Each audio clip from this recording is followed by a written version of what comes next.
নজর রাখবো পরবর্তী সংবাদে। সন্ত্রাসবাদ দমন নিয়ে এবার বিবৃতি জারি করেছে যৌথভাবে ভারত এবং আমেরিকা।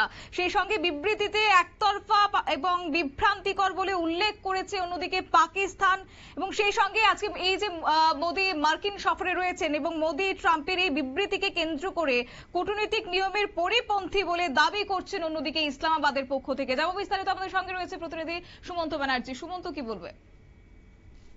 দেখো, আমেরিকার প্রেসিডেন্ট ডোনাল্ড ট্রাম্পের সঙ্গে ওয়াশিংটনে বৈঠক ছাড়েন ভারতের প্রধানমন্ত্রী নরেন্দ্র মোদী এবং সেখান থেকেই সন্ত্রাস দমন নিয়ে যৌথ বিবৃতি দেওয়া হয়েছে। মোদী এবং ট্রাম্পের ওই যৌথ বিবৃতিতে স্পষ্ট বার্তা দেওয়া হয়েছে পাকিস্তানকে, যা নিয়ে কিন্তু সব অসন্তুষ্ট রয়েছে ইসলামাবাদ এবং ওই বিবৃতিকে একতরফা এবং বিভ্রান্তিকর বলে উল্লেখ করেছে পাকিস্তান।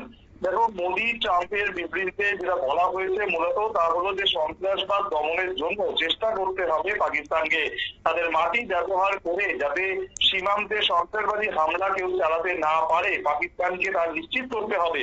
বিবৃতিতে পাকিস্তানের উল্লেখেই অসন্তোষ প্রকাশ করেছেন সেদেশের বিদেশ বিষয়ক মুখপাত্র সফকাত আলী খান এবং শুক্রবার তিনি জানিয়েছেন যে এই ধরনের বিষয় পাকিস্তানের উল্লেখ দেখে তিনি বিস্মিত হয়েছেন।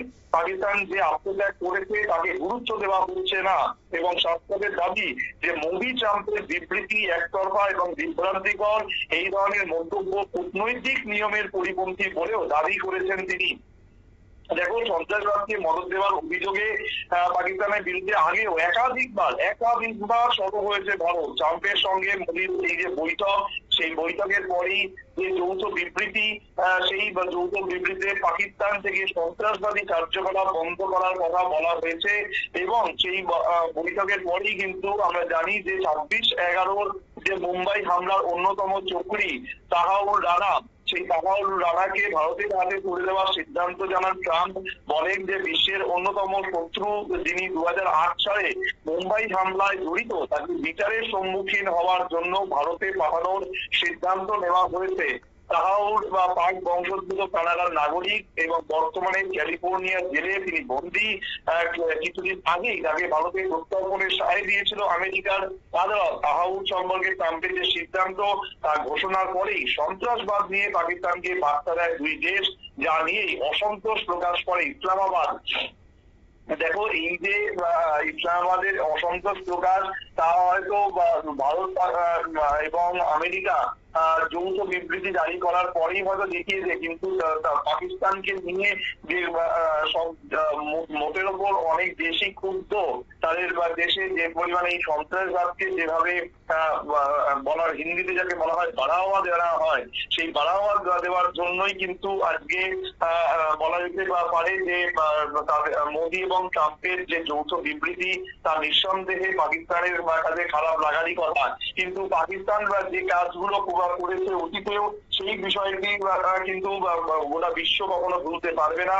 বিশেষ করে ভারতের ওপর যে একাধিকবার আক্রমণ, সে 93 সালে হোক বা 2008 সালে হোক, বেশ কিছু ঘটনায় আমরা জানি যে ভারত পাকিস্তান দুই দেশের মধ্যে সম্পর্ক অনেকটা তলানিতেই রয়েছে এবং যে কারণে এই সন্ত্রাসবাদ ইস্যুতেই কিন্তু নিরাপত্তা ইস্যুতেই ভারতীয় ক্রিকেটাররা সেখানে গিয়ে কখনো খেলতে যায় না, বা ভারতের ক্রিকেটাররা শুধু নয়, যে কোনো যখন মানে খেলোয়াড় হোক বা নর্মাল সময় হোক কোনো মানুষ সেখানে যায় না এই সিকিউরিটি ইস্যুতে।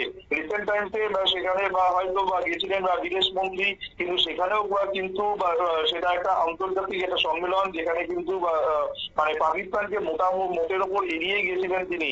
এবার এই যে বারবার করে বা পাকিস্তানকে মানে আক্রমণ করা হচ্ছে, সেটা পাকিস্তানে খারাপ লাগলেও সত্যতাকে যে মেনে নিতে হবে সেটা হয়তো তারা বুঝতে পেরেও তারা শ্বাস দিয়ে মান রাখার চেষ্টা করছে। সুতরাং আজকে ভারত এবং আমেরিকার যে যৌথ বিবৃতি তা নিঃসন্দেহে পাকিস্তানকে তাদের যদি নিজেদের জায়গা থেকে তারা যদি সরে না আসে, তাহলে আগামী দিনে তাদের উপর যে বিপদ বাড়বে, সমস্যা বাড়বে, সেটা তারা ভালোই বুঝে গেছে। শতাব্দী, ধন্যবাদ।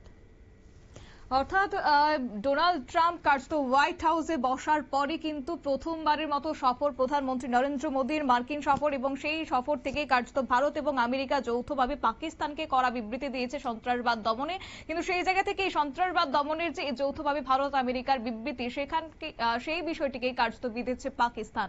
নিয়ে নিচ্ছে ছোট্ট একটি বিজ্ঞাপন বিরতির, সঙ্গে থাকুন।